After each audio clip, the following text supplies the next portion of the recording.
pessoal, tudo bem? Sejam bem-vindos ao canal Geografia em Pauta. Eu, professor Roger Daltri, estou aqui com vocês novamente falando uma pauta do Enem.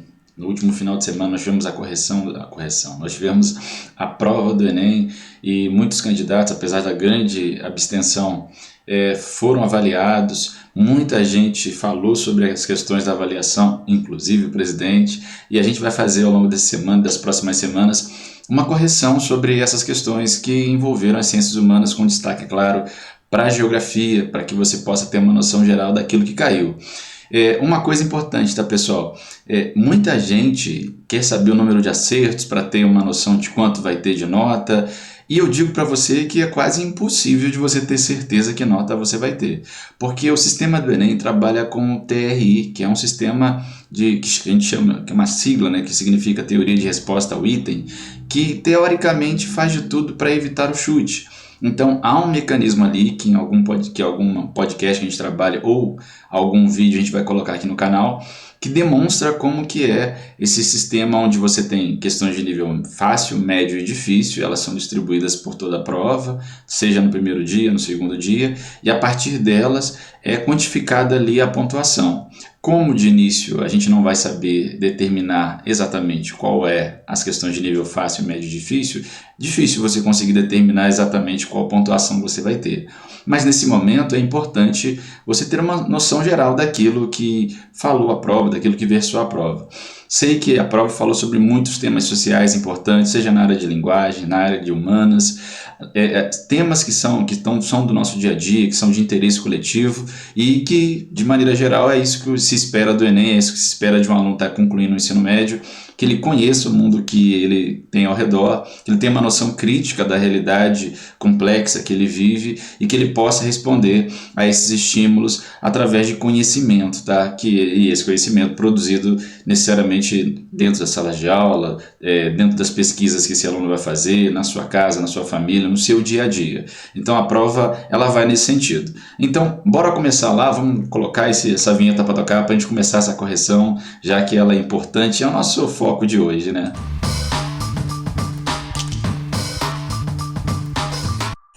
Então, galera, hoje nós vamos falar diretamente do caderno azul, da segunda questão do caderno azul. No último vídeo a gente colocou a primeira questão do caderno azul, que falou um pouco sobre comércio internacional.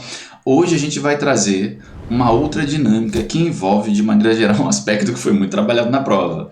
A vida no campo, as questões agrárias, tiveram várias questões agrárias no campo, tivemos questão de urbanização, questão agrária, tivemos questões de cultura, tivemos questão do comércio internacional, da participação da mulher no mercado de trabalho, cartografia, de dinâmica de redes de tecnologia, divisão internacional do trabalho, planejamento urbano, geologia, com relação, por exemplo, a questões de Rift Valley, dobramento moderno, questões de solo.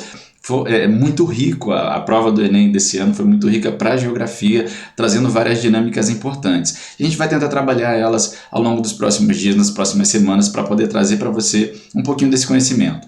Hoje vamos trabalhar a segunda questão do caderno azul, acredito que nos outros cadernos também ela seguiu essa premissa, e essa questão é essa que fala sobre a questão do homem e das questões do campo no Brasil, espaço rural brasileiro. Tá aí, as estatísticas mais recentes do Brasil rural revelam um paradoxo que interessa a toda a sociedade.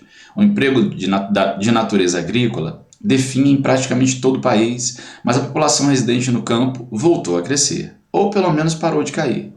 Esses sinais trocados sugerem que a dinâmica agrícola, embora fundamental, já não determina sozinha os rumos da demografia no campo. Esse novo cenário é explicado, em parte, pelo incremento do emprego não agrícola no campo. Ao mesmo tempo, aumentou a massa de desempregados inativos e aposentados que mantêm residência rural. Isso está lá no livro Velhos e Novos Mitos do Rural Brasileiro, Estudos Avançados, número 43, de dezembro de 2001. Então, galera, o que está falando ali? Nós temos ali uma afirmação sobre realidades que envolvem a vida do brasileiro no campo, as mudanças que estão acontecendo, inclusive envolvendo a própria demografia e a residência no campo. E aí vem a questão, sobre o espaço brasileiro, o texto apresenta argumentos que refletem o quê? O que está mostrando aí nesse texto? Então ali a gente vai precisar muito de interpretar. Inclusive é fundamental, é até legal a questão da prova de linguagem ser junto com a de ciências humanas, porque muita da questão de ciências humanas, elas são de interpretação. Se o aluno minimamente ele consegue interpretar o texto, ele consegue responder as questões. Então, isso que está demonstrado no texto sobre a vida do homem do campo, sobre as características do espaço rural brasileiro, tem a ver com uma nossa, é difícil essa palavra, né? Heterogeneidade do modo de vida agrário, ou seja, esse modo de vida agrário é extremamente complexo, com várias facetas. Ela tem a ver com a redução do fluxo populacional nas cidades, então a dinâmica demonstrada ali tem diretamente a ver com essa redução. Ela tem uma correlação entre a força de trabalho e a migração sazonal, e aí muitos alunos falam, pô, mas eu nem lembro, professor, o que é migração sazonal, ou não ouvi falar do que é migração sazonal. A migração sazonal é aquela que acontece por um tempo, por um período.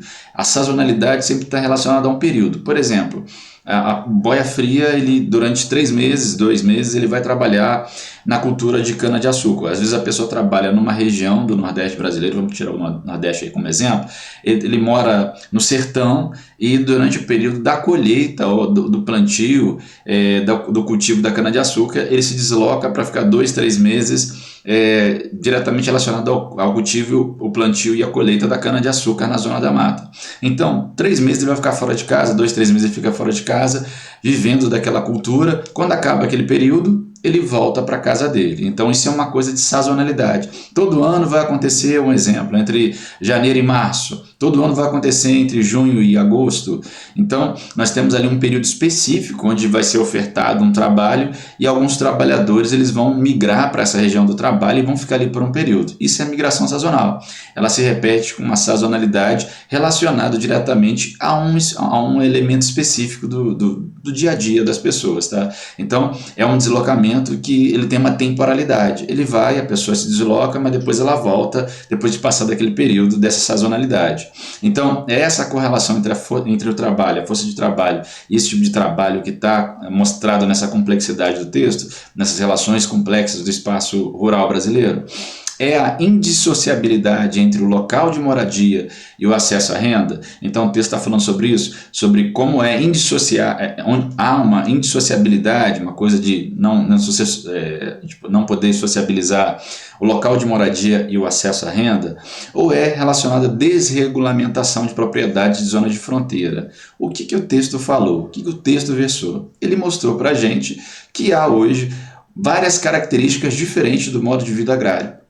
A verdade é que essas características estão relacionadas à demografia, à vida no campo, às modificações que ultimamente estão relacionadas ao dia a dia do campo, e isso que se esperava que o aluno pudesse estar fazendo essa relação nessa prova. Nessa questão, pelo menos, né?